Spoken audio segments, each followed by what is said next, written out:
vão dizer de nós? Se os pais de Deus e coisas tais, quando virem rumores do nosso amor,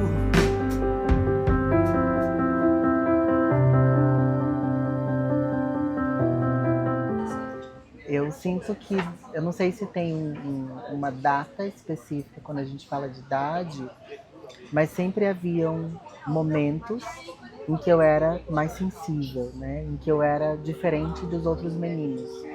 Eu lembro de um episódio em que, ou alguns episódios, as pessoas falavam: a sua voz é muito fina, você é muito delicada para um menino. E aí, o que eu ouvia dos meus pais era que é porque eu era ainda muito criança. Era a desculpa que eles tinham para dar naquele momento. Eu brincava com os carrinhos, mas também brincava com as bonecas. E eu não tinha, naquela época, a maldade ou a percepção de que isso teria alguma coisa que fosse relacionada à maneira com que eu passei no futuro a me enxergar. Eu apenas gostava. Eu não tinha esse ponto. Eu achava bonito a maneira com que minha mãe se maquiava, mas gostava da maneira com que meu pai me vestia, como um menino naquela época. Então eu fui de acordo com o que a sociedade foi me impondo. Minha mãe era uma moça, uma mulher muito religiosa, então eu precisava frequentar a igreja, acompanhando-a, inclusive, não só na igreja, mas em encontros fora da igreja. E logo naquele momento eu comecei a ouvir que os meninos precisavam ter ou comportamentos ou brincar com coisas que fossem ditas para meninos. E o tempo foi passando.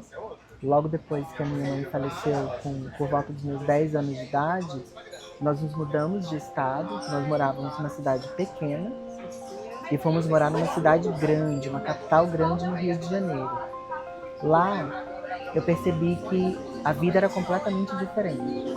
Então toda aquela sensibilidade, toda aquela maneira com que eu tinha, em que numa cidade pequena, no interior de um estado muito menor, em comparação ao que eu estava, já não era mais tão aceitável. Ali eu comecei a enfrentar os nomes de que eu era viadinho, que eu parecia uma mocinha, as blusas apertadas marcavam partes do meu corpo que chamavam a atenção, mas eu ainda não tinha consciência, porque eu não sabia se de fato tinha alguma coisa tão diferente em mim.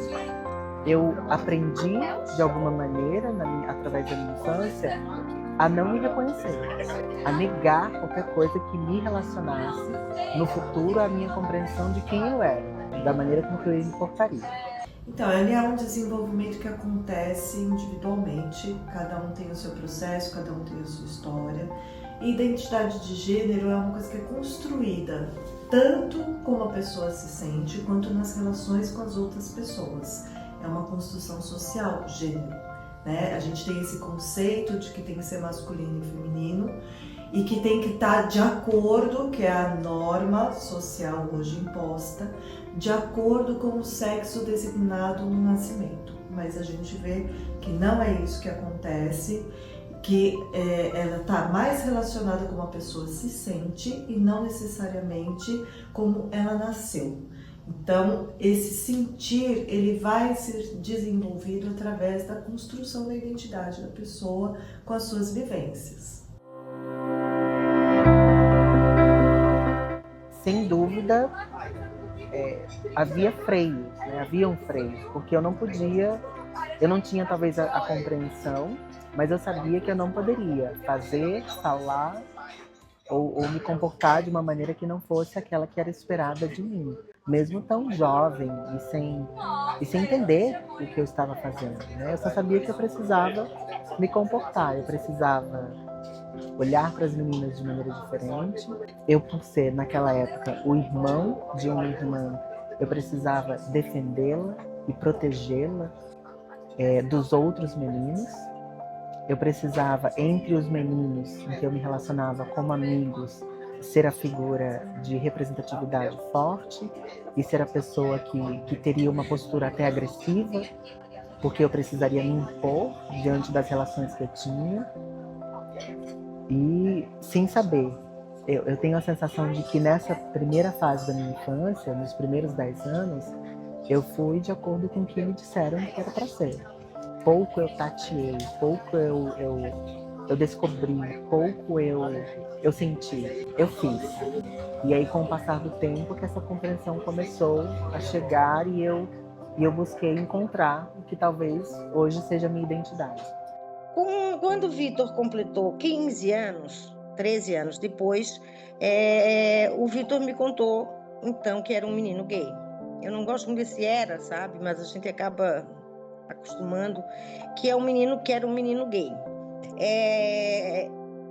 Como mãe, tá? Mesmo com pouco conhecimento que eu consegui na época, porque não tinha muita coisa, né? A gente não tinha muito material, como, por exemplo, hoje eu sou uma pessoa que tem uma biblioteca extensa de livros em inglês, em espanhol, em português. O que eu acho, eu tenho uma biblioteca extensa sobre a comunidade LGBTQIA+, né? Mas na época a gente não tinha, eu busquei o pouco que eu tinha, não tinha nem internet, eu fui através das minhas terapeutas e das terapias que eu fiz, e fui buscando informação e conhecimento. Para minha surpresa e para a surpresa de muita gente, inclusive do meu filho mais velho, porque ele contou primeiro para o irmão, para o irmão ajudá-lo a contar para mim. Eu tive uma reação horrível, como 99% das mães têm, né? Como a gente costuma dizer, o chão abriu nos meus pés, o teto caiu na minha cabeça. Só que foi uma reação foi rápida, foi uma coisa que passou rápido.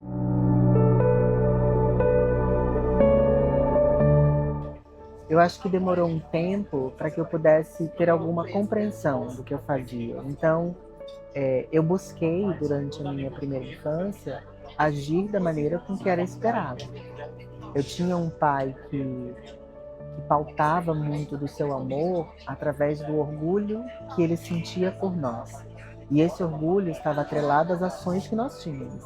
Então, a maneira com que eu me portava era muito importante para ele. Por ser meu pai, por ser a pessoa que eu admirava muito, ele já faleceu, por ser a pessoa que eu queria dar orgulho, eu tentei cumprir com aquele papel, mesmo que aquilo não me fizesse bem até. Tem um exemplo que eu tenho memórias muito, muito fortes. Meu pai era apaixonado por soltar pipa. Então ele criava a pipa, tinha todo o processo de pegar os materiais, fazer a própria pipa e soltar. E a minha habilidade com aquela brincadeira era zero.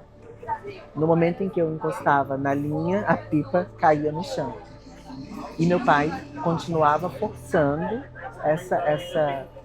essa maneira de ter algo comigo. Que ele entendia que seria um vínculo que nós estaríamos reforçando da nossa relação. Mas eu sabia que aquilo ali não era o que eu gostava. Eu tinha medo de dizer, porque eu tinha medo de decepcioná-lo, e entendia que aquela brincadeira não me fazia bem, e ele não sabia muito bem como conduzir. E aí, em contrapartida, ele me pegava brincando com a minha irmã e com as amigas da minha irmã, com as bonecas delas.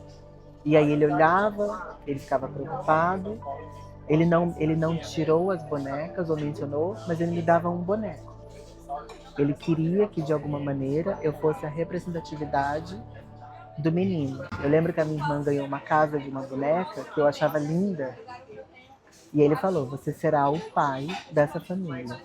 Você será o homem. E me deu um boneco, que eu não lembro mais qual é. Ele falou, é assim que você tem que ser. Você é o homem da casa quando eu não estiver aqui. E aquilo para uma criança, né? Tanto pelo fato de minimamente não compreender e não me reconhecer, mas também por ser uma criança, eu já sentia que havia um fardo que eu precisaria carregar, que é representar isso, essa figura que meu pai queria. Ele trouxe de maneira muito veemente, muito forte durante toda a minha infância, que eu deveria ser a imagem e semelhança dele, seguir os passos dele, seguir a carreira dele. ter comportamentos que fossem semelhantes ao dele. Mas eu naturalmente não seguia dessa maneira. E havia já um início de um conflito entre aquilo que eu era com aquilo que era esperado de mim.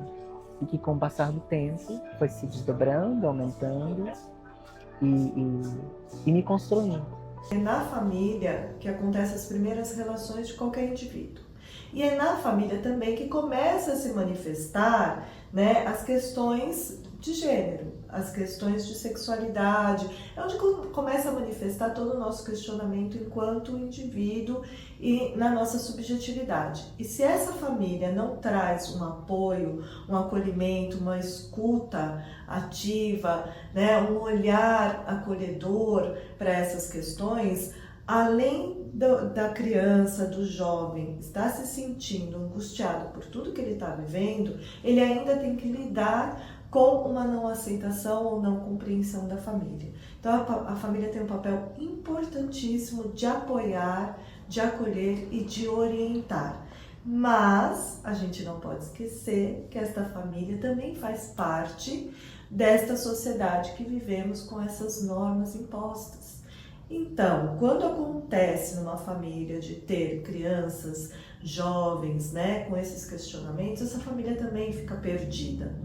Por isso que a gente precisa acolher a família, para essa família, é cuidar de quem cuida. Isso é um papel fundamental da psicologia, dos profissionais de saúde. Não havia acolhimento, principalmente na época em que eu vivi, né?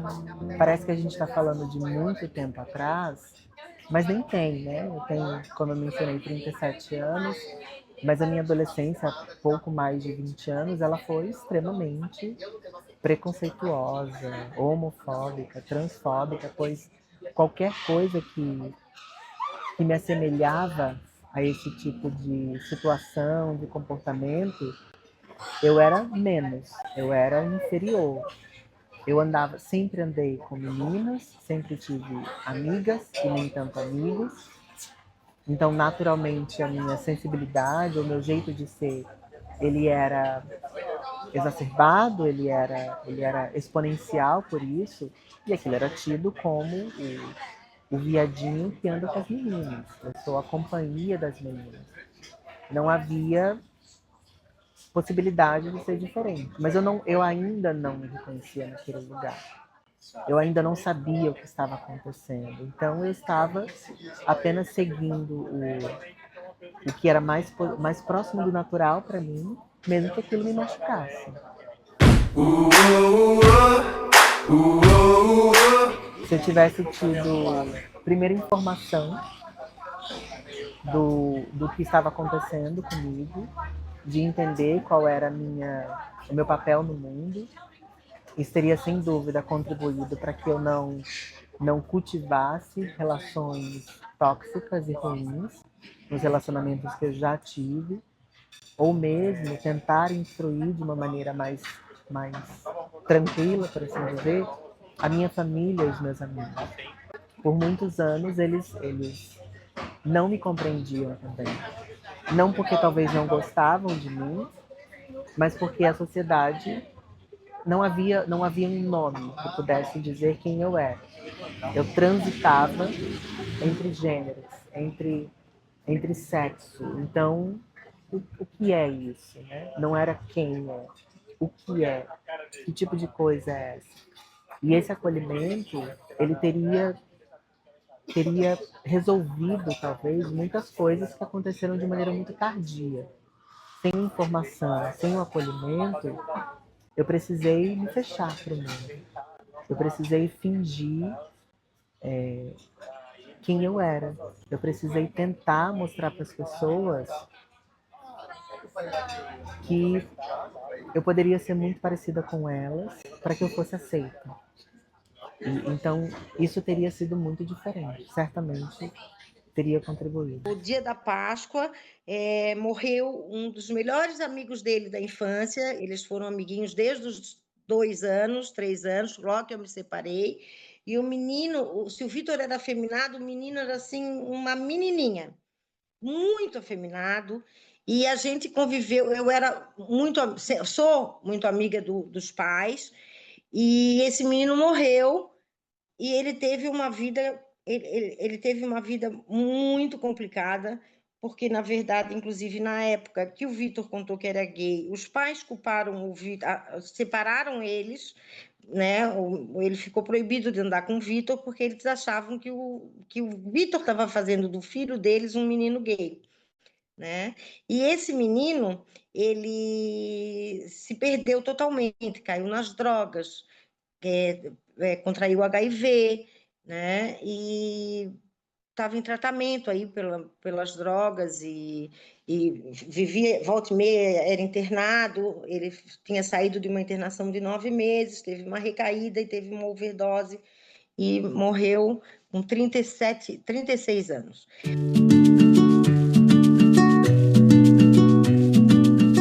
Esse momento foi especial, foi muito especial, porque eu tinha, na época, eu tinha perdido peso naquela época, tinha muito mais peso, e aí eu perdi bastante peso. E aí eu lembro de pensar, agora uma roupa de uma mulher, ela ficará melhor moldada em mim. E pela primeira vez eu tive coragem de vestir uma roupa de uma das minhas amigas. E eu lembro de ter tirado a foto, olhado para a foto e ter, pela primeira vez na vida, me reconhecido. E eu saí nesse dia com as minhas amigas e foi uma noite muito especial porque eu conheci uma pessoa que perguntou para mim qual era o meu nome e eu estava apavorada porque foi também a primeira vez que eu falei, eu me chamo Alice. E foi um nome que meu pai havia falado anteriormente, antes de falecer. E foi uma noite super especial porque a frase mais importante que eu ouvi desse rapaz foi: eu sei quem você é e eu quero lhe conhecer. Então aquilo, no outro dia, né, eu chorei o dia quase que inteiro, porque pela primeira vez eu fui querida, reconhecida por quem eu era.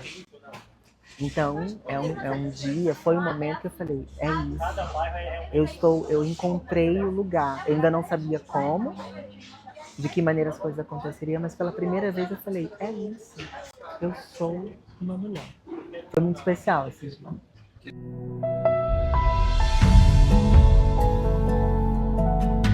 Ia ficar tudo bem.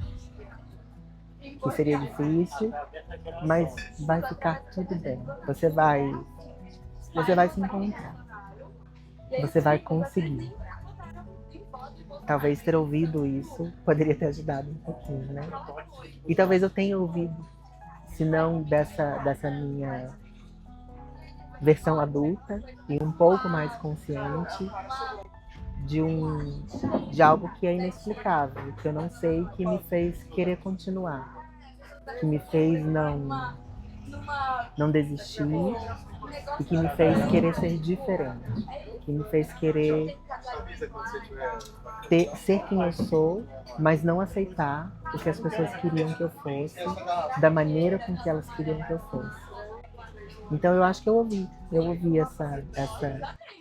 essa frase lá atrás, sem saber que estava ouvindo, no meu subconsciente, e eu segui.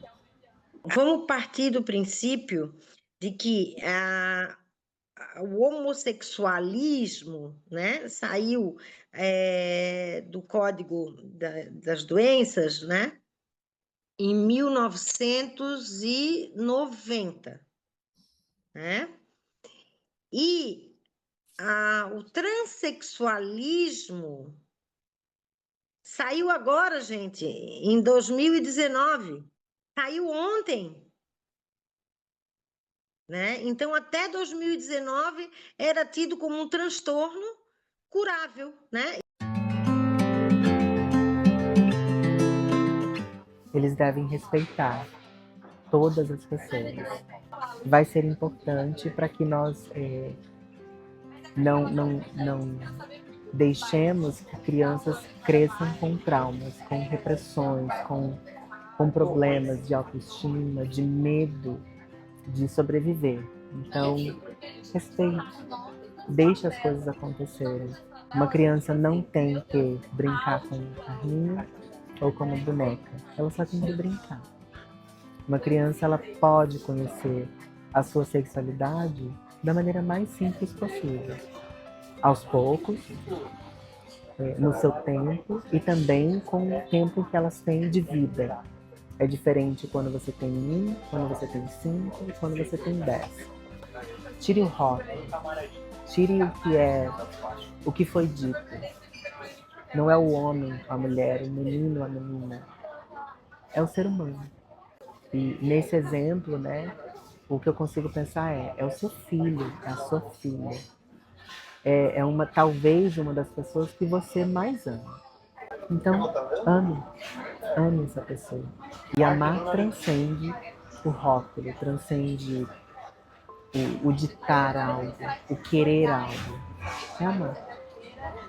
Eu acho que é importante com que não somente, né, as pessoas que estão na causa ou que conhecem pessoas que estão na causa, elas sejam as únicas a lutarem por direitos humanos. Todos nós temos esse papel, não só da comunidade LGBTQIAN+, mas também de todas as outras. Então, existem oportunidades em que nós temos na vida, no dia a dia, de falar, de fazer algo para que esse ódio, para que esse medo, ele não se perpetue. Então, eu faço o convite a todos terem esse papel, esse protagonismo. Se orientem. Sofrer por algo inesperado faz parte. Todos nós, né, e eu falo como mãe também, não só como profissional, todos nós, quando vamos ter um filho, a gente já tem todo um imaginário desse filho, inclusive sobre o sexo e o gênero que ele vai desempenhar na sociedade. Quanto isso é diferente do nosso imaginário, gera angústia, faz parte, mas se oriente. Porque isso não quer dizer que seus filhos estão errados. Isso quer dizer que seus filhos estão buscando viver a verdade deles e precisam do seu apoio, do seu acolhimento para viver esse processo com mais saúde emocional. Se orientem através de um profissional, se orientem através de estudos, busquem apoio, falem sobre isso com pessoas que possam ajudar e estejam juntos com seus filhos. Porque dessa maneira nós faremos com que os seres humanos sejam olhados como seres humanos. Somos da mesma espécie, diferentes, mas da mesma espécie.